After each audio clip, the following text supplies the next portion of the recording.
जय हिंद दोस्तों, आपका स्वागत है टीचिंग लाइफ में। आज हम जीरो टू हीरो बैच का पार्ट 34 करने वाले हैं मैथमेटिक्स का। और पिछले सेशन में हम लोग जो है एक्सपेंडेड फॉर्म ऑफ नंबर्स जाने थे, उसका इम्पोर्टेंट क्वेश्चन जाने थे, उसका थ्योरी जाने थे।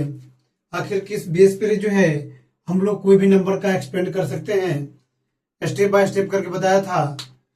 उसी प्रकार आज जो है जस्ट उसका अपोजिट, जैसे हम बोले थे रबर को आप खींच दो तो रबर क्या हो जाती है, रबर को खींचने पर वो एक्सपेंड हो जाती है। जैसे ही रबर को छोड़ दीजिएगा तो अपने फॉर्म में, जो पहले जो फॉर्म में रहती है उस फॉर्म में आ जाती है, यानी रबर यानी जो है वो जो है शॉर्ट फॉर्म में आ जाती है। और उसी फॉर्म को यानी जस्ट एक्सपेंड का अपोजिट क्या हुआ, शॉर्ट। यानी कोई चीज को जो विस्तार करेंगे तो उसको संक्षेप करेंगे। यानी विस्तार कर तो हम लोग करना सीख गए हैं, यहाँ पर किसका विस्तार रूप करना सीखे हैं, संख्याओं का। तो हम लोग संख्याओं का ही तो संक्षेप रूप करना भी सीखेंगे। विस्तार रूप और भी चीजों का हो सकता है, जैसे बातों का भी विस्तार रूप होता है। जैसे हम बोलते हैं कोई चीज को डिटेल में बताइए, यानी विस्तार में बताइए। तो हम लोग जो है जैसे गांव देहात में देखते होंगे बूढ़ा लोग को, जो कोई बात को जो है एकदम जो है सोच सोच के और लमार लमार के, यानी जो है उस बात को, छोटी बात को या बड़ी बात बनाकर जो है बोलता है। उसी प्रकार जो है हम लोग जो है वो बात सीख गए हैं। और एक बात होती है जो शॉर्ट फॉर्म में, यानी जो है एक बात बोल देगा उसका मीनिंग जो है वो निकल जाती है। तो हम लोग जो है बोलते हैं क्या, जो बहुत ही क्लेवर, यानी जो है क्लेवर पर्सन है, चालाक आदमी है, यानी शॉर्ट फॉर्म में बोल देना। यानी जो है जैसे आपको जो है कहीं जाना हो तो आप पहले से प्लानिंग बनाए हैं, तो उस टाइम जो वो सीधा बोल दीजिए गो, तो वहां पर गो के मतलब जो है कहीं जाना है, यानी जो है तो आप उसी प्रकार समझ में आ गया होगा। और उसी को डिटेल में बोलेंगे तो हम लोग कहेंगे हम लोग बाजार चलेंगे, मॉल चलेंगे, ये ईटीसी चलेंगे। तो इसी चीज को ध्यान में रखते हुए यहाँ हम नंबर को जो है शॉर्ट फॉर्म करने वाले हैं, यानी संख्याओं का संक्षेप रूप, यानी इसको बोलते हैं शॉर्ट फॉर्म ऑफ नंबर्स। देखिए दोस्तों, जस्ट अपोजिट है उसका, किसका, विस्तार रूप के जस्ट अपोजिट क्या होता है, संक्षेप रूप होता है। कह रहा है किसी भी संख्याओं का संक्षेप रूप उसके जस्ट विस्तार रूप के उल्टा होता है। यानी जो विस्तार रूप होते हैं उसके जस्ट अपोजिट क्या होते हैं, संक्षेप रूप होता है। यानी जस्ट अपोजिट, उसमें नंबर को एक्सपेंड करते हैं, इसमें नंबर को एक्सपेंड किया हुआ रहेगा, शॉर्ट फॉर्म में कर देना। उसमें देखिए जस्ट अपोजिट, शॉर्ट फॉर्म आपको दिया है तो एक्सपेंड कर देना, एक्सपेंड फॉर्म दिया है तो शॉर्ट फॉर्म कर देना है।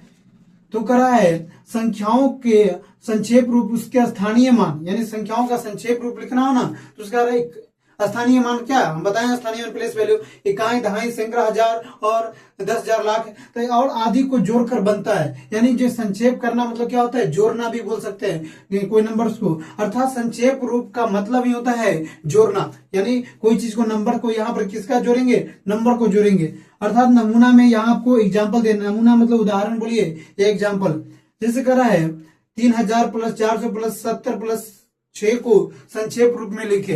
हम लोग जो ये क्या है, ये आपका एक्सपेंडेड फॉर्म है, ये आपका जो है विस्तार रूप है संख्याओं का। क्योंकि हम लोग विस्तार रूप लिखने के लिए जो है प्लस का यूज करते हैं और नंबर्स को जो है इकाई, दहाई, सैकड़ा के स्थान पर करके जो है उसको जो है एक विस्तार करते हैं, उसको संक्षेप करना है। तो कह रहा है इकाई दहाई को ध्यान में रखिए। यहाँ पर देखिए आप कुछ नहीं करना है, देखिए इकाई इधर से लिख सकते हैं, इधर चलिए इधर से बताता हूँ। 3 है ना, 3 ले लीजिए, 3 के बाद कितने जीरो है, 3 जीरो है तो 3 को अंक होना चाहिए, 3 जय को जीरो है तो तय को अंक होना चाहिए बाद में। तो यहाँ पर 3 को अंक है, इसलिए 3 अंक वाली संख्या है इसलिए 4 लिख दिए। फिर इसके बाद क्या को अंक है, घटते जाना, 4 के बाद 2 अंक है तो 2 के लिए जो 7 है, 7 अंक लिए, फिर 6 लेंगे। यानी जो है इसमें केवल अंकों का यूज करते हैं, यानी जीरो को एलिमिनेट करके जो है अंक का यूज, क्योंकि ये 1000 के प्लेस पे है तो 1000 के लिए कितने अंक होना चाहिए, 1000 जो चौथे स्थान पर आता है, उसके बाद सैकड़ा मतलब 100, 100 के लिए तीसरे स्थान पर, दहाई के लिए दूसरे स्थान पर, इकाई के लिए 6, यानी 6 दीजिए, 7 दीजिए, 4 दीजिए, 3 दीजिए,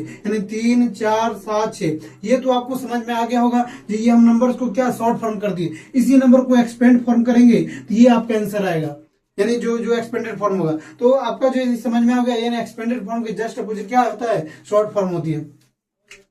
जैसे ये आपको पूछेगा जी 500 प्लस 0 प्लस 8, ये देखते हैं यहाँ पर देखिए 300 प्लस 20 प्लस 5 है ना, तो देखिए यहाँ पर ये सैकड़ा का अंक है, तो सैकड़ा के लिए जो है सैकड़ा तीन अंक थे, 3 दीजिए, उसके बाद 2 और उसके बाद क्या 5, यानी 325 हो गया। इकाई कितने जगह पर देना है तो 5, उसके बाद 2 और उसके बाद 3, यानी यूज कर इकाई के लिए इकाई के स्थान पर आएगा, दहाई है तो दहाई के स्थान पर, सैकड़ा है तो सैकड़ा का स्थान, यानी 325 हो जाएगा। इसी प्रकार यदि जो है हम लोग जो है 500 प्लस 0 प्लस 8 करें तो देखिए सैकड़ा के लिए 5 है और दहाई के अंक पर जो है कुछ नहीं है, 0 है तो 0 दे दीजिए। दहाई यानी 500 और प्लस 8 इकाई है तो 8 दीजिए, यानी 508 हो जाए। इसी को 0 नहीं देके 500 प्लस 8 देगा तो देखिए यहाँ 3 अंक है ना, 3 अंक के बाद 2 अंक आना चाहिए, तो 3 अंक के लिए 5 तो आ गया, इसके बाद 2 अंक नहीं ना दिखाई दे रहा है, 2 अंक कुछ नहीं तो मतलब 0 समझिए, वहां पर 0 है, क्योंकि जो है यहाँ पे एक्सपेंडेड फॉर्म में हम बताएं तो 0 लिख भी सकते हैं और नहीं भी लिख सकते हैं। यहाँ पर लिखा हुआ है, यहाँ नहीं लिखा हुआ है, यहाँ 2 0 भी हो सकता है, यहाँ एक भी 0 भी नहीं हो सकता, क्योंकि 0 ऐड करने से कोई इफेक्ट नहीं पड़ने वाला है। 0 के बारे में बताएंगे जब ऐड सीखेंगे उससे पहले। तो 0 दे दिए, उसके बाद 8, 508 हो गया। कह रहा संक्षेप रूप को संक्षिप्त रूप भी कहा जाता है, याद रखिए संक्षेप रूप को जो है संक्षिप्त यानी संक्षिप्त करना मतलब रूप भी कहा जाता है। इसका मतलब जो है जोड़ना होता है, संक्षिप्त करना मतलब क्या होता है, जोड़ना। जैसे 500 में 8 जोड़े 508 ही तो हो गया, यानी एक तरह से इसको ऐड भी कीजिएगा ना, 300 प्लस 20 प्लस 5 तो 325 ही तो आएगा, क्योंकि 320 रुपया 5 325 रुपया हो गया। तो आपको ये समझ में आ गया। कह रहे संख्याओं को संक्षेप रूप में लिखने का मतलब सामान्य रूप में लिखना होता है, यानी कोई भी नंबर्स को संक्षेप रूप में लिख रहे हैं ना, उसका मतलब क्या होता है, एक सामान्य रूप में लिखना, एक जनरल फॉर्म में लिखना होता है। जैसे 325 ऐसे ही तो लिखते हैं, 325 बोलेगा, इसी नंबर्स को ऐसे ये लिखेंगे तो ये एक्सपेंडेड फॉर्म हो जाएगा, ये सामान्य रूप जनरल फॉर्म नहीं होगा, समझ। तो ये 325 तो आपको आशा उम्मीद होगा समझ में आ गया हो गया। और यदि कोई प्रॉब्लम हो तो कमेंट करके बताइए। जय हिंद, जय भारत, धन्यवाद।